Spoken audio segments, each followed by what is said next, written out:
Hello, I'm Jonathan Dunsky, author of the Adam Lapid Mysteries, and today I'd like to tell you about The Pale Criminal by Philip Kerr. The Pale Criminal is book 2 of the Bernie Gunther series. I previously reviewed book 1 of this series, March Violets, and I'll leave a link in the description to that video. Bernie Gunther is a private investigator who works in Berlin during the 1930s, during the reign of the Nazi Party. And the first book takes place in 1936.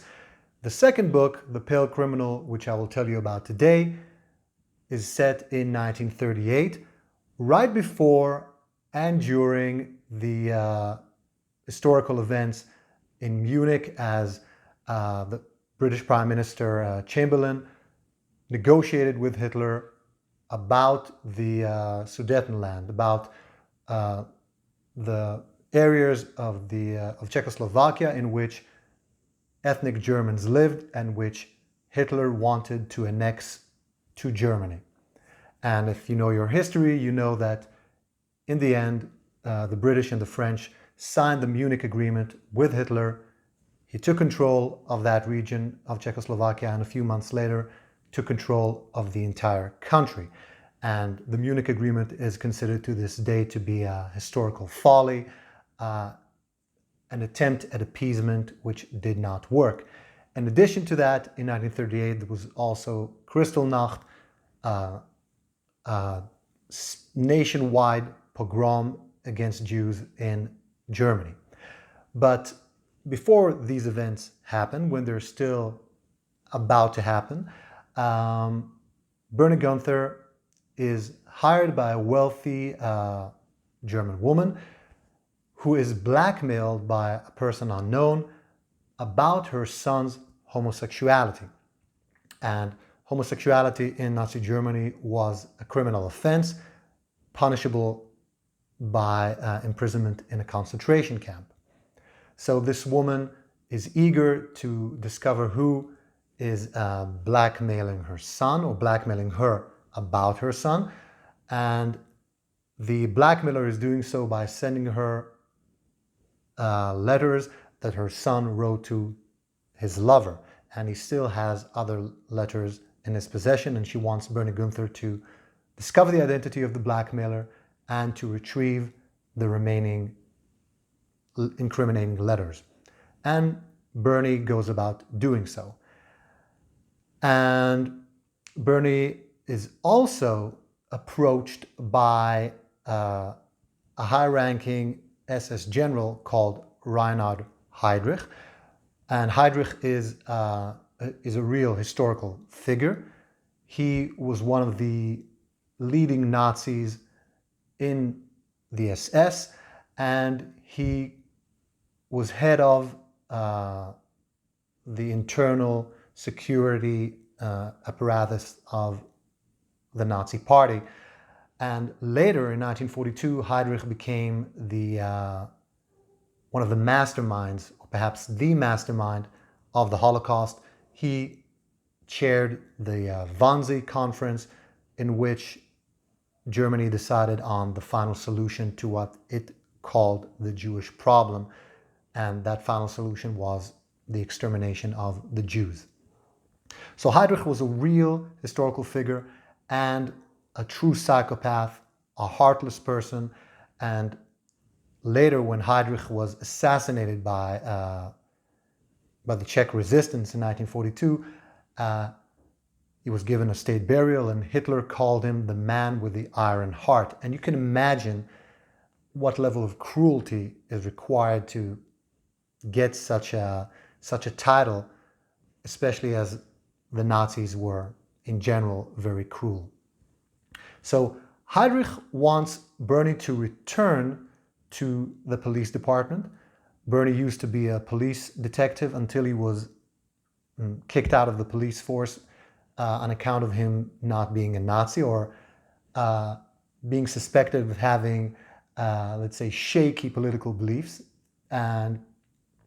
But he is also a capable investigator, and Heydrich has a problem. Someone is hunting down German girls in Berlin, they're kidnapped, they're raped, and then they are murdered.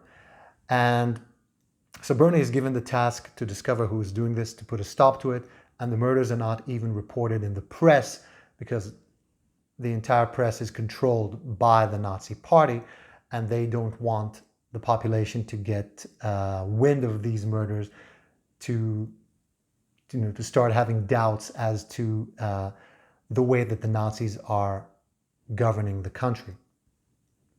So Bernie is given this case, and he starts his investigation, and he soon discovers that the nature of the murders is similar to various depictions, of course false depictions, of ritual murders that are conducted by the Jews, as they are shown in Der Stürmer, which was an anti-Semitic newspaper which was quite popular in Nazi Germany. And in this newspaper, there were many caricatures of Jews, various allegations against Jews, including that the Jews have the habit of doing or committing ritual murder against Gentile women and Gentile girls. So the question is, who is committing these murders, and what is the underlying motivation behind these murders? Is there something even more sinister than the mere fact that someone is targeting young girls and killing them? So that's let's say that's the foundation of the story. That's the case, or the cases, that Bernie needs to deal with. And like in book one, there is a great deal of historical detail about Berlin, about Nazi Germany in general, and the author seemed to have had an impressive knowledge of how Berlin was laid out, how it was built, and of cultural institutions, of newspapers, of various characters and persons who were celebrities or were well known in Germany at the time, and really minute detail that give the reader a tremendously vivid and rich reading experience historically.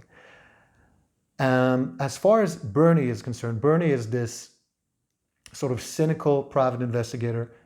He can sometimes even get into trouble because of that, because he has a tendency to be a wisecracker.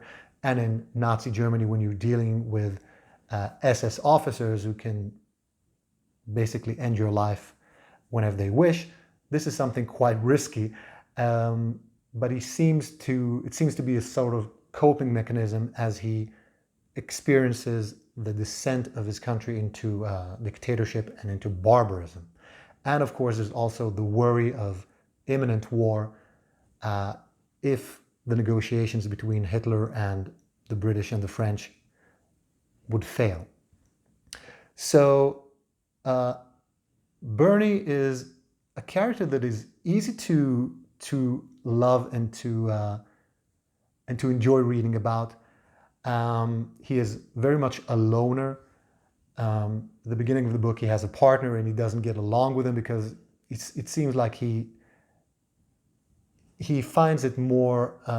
It finds that it fits his character to be his own boss and to not have to answer to anyone. But now he does need to answer to Heydrich, at least until he solves these murders. I found this to be a highly enjoyable, completely satisfying mystery and a terrific piece of historical fiction as well. I think this book, The Pale Criminal, is better than book one, March Violets, and I look forward to continue reading more of this series because if it does continue to get even better, then I'm in for a very rewarding reading experience. So let me know in the comments if you've read any of the Bernie Gunther novels or any other work by Philip Kerr, and tell me what you think of them. Thank you for watching the video. I'll see you next time.